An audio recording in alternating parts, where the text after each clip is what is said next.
الحمد لله حمدا كثيرا كما أمر، والصلاة والسلام على حبيبنا محمد خير البشر. أما بعد، فمرحبا بكم وأهلا في ليلة جديدة من ليالي رمضان، ومع آية جديدة من برنامجنا آية وحكاية. الآية اليوم تبعت الآية السابقة، إذا كان الله تبارك وتعالى قد فتح أبواب الرجاء والأمل في التوبة والمغفرة على مصراعيها لأصحاب الذنوب والمعاصي الذين أسرفوا على أنفسهم في الليلة السابقة، اليوم الله تبارك وتعالى ينادي علينا ويقول: لا تبطئوا المقدم إلى الله تبارك وتعالى، ولا تبطئوا السير إلى الله تبارك وتعالى، بل أسرعوا. يقول الله تبارك وتعالى في الآية في سورة الزمر: وأنيبوا إلى ربكم وأسلموا له من قبل أن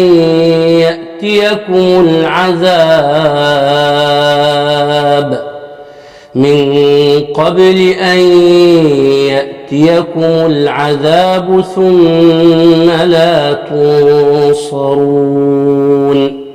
والإنابة يقولون أنها الرجوع إلى الله تبارك وتعالى، والإنابة تكون في الخير، ومن جاء بقلب وجاء بقلب منيب. فالإنابة في الخير، أي أسرعوا ولا تبطئوا. الله تبارك وتعالى يستحس الأنفس ويقول لها: أسرعي بالعودة إلى الله تبارك وتعالى، وأسلمي وانقادي لطاعة الله تبارك وتعالى. فالإنابة تكون بالقلب، والإسلام يكون بالجوارح، فنجمع ما بين الإقبال على الله بقلوبنا وبجوارحنا، فتكون توبة خالصة نصوح لله تبارك وتعالى، بها تمحى السيئات وتبدل حسنات. والله تبارك وتعالى في الآية يحذرنا من البطء في الإقبال على الله تبارك وتعالى. وهنا العلماء يقولون أنه من أسوأ الأشياء التي تؤخر الإنسان عن التوبة هي طول الأمل. يعني العلماء يقولون أنه من أطال الأمل أساء العمل. وهنا نذكر قصة لشاب من شباب بني إسرائيل حكاها رسول الله صلى الله عليه وسلم. ذاك الشاب قال وجاء وكلم الله تبارك وتعالى، قال: يا ربي، أطعتك 20 سنة وعصيتك 20 سنة، وجئت إليك فهل تقبلني؟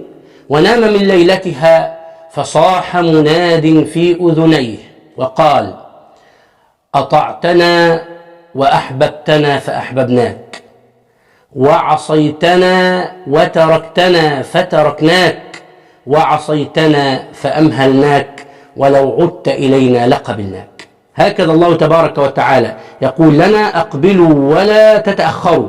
فالله تبارك وتعالى هو الذي يقبل التوبة ويعفو عن السيئات. والعلماء يقولون أن من المعينات على تعجيل التوبة هو عدم طول الأمل. الله تبارك وتعالى يتحدث عن أناس عاشوا في الدنيا وهم يقولون: الله تبارك وتعالى ذرهم يأكلوا ويتمتعوا ويلههم الأمل فسوف يعلمون. أفرأيت إن متعناهم سنين ثم جاءهم ما كانوا يوعدون. والله تبارك وتعالى يقول لك: انتظر. أنت تسوف وتقول بكرة هتوب، بعده هتوب. طيب ماذا لو جاءك ملك الموت الآن؟ ماذا أعددت لموقف الحساب؟ ماذا أعددت للوقوف أمام الله تبارك وتعالى؟ تعال ردد معي بقلبك، ونحن جميعا نردد سويا هذا الكلام الجميل: سأقبل يا خالقي من جديد، كما أنت مني إلهي تريد، وأرجو إذا أنت تقبلني جنان الخلود ومنك المزيد. عصيتك ربي فأمهلتني،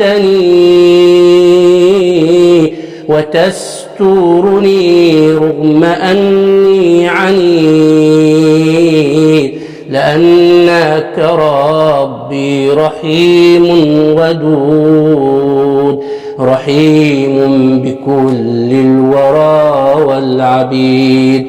أتيتك يا خالقي باكيا، ودمع الأسى كل حين يزيد، فقد قلت في الآي لا تقنطوا وإن تعف عني فذا يوم عيد وإن تعف عني فذا يوم عيد. قلها بقلبك. سأترك يا رب ذنبا مضى وأمضي نحو الرضا والنعيم. أحبك ربي وهذا رجائي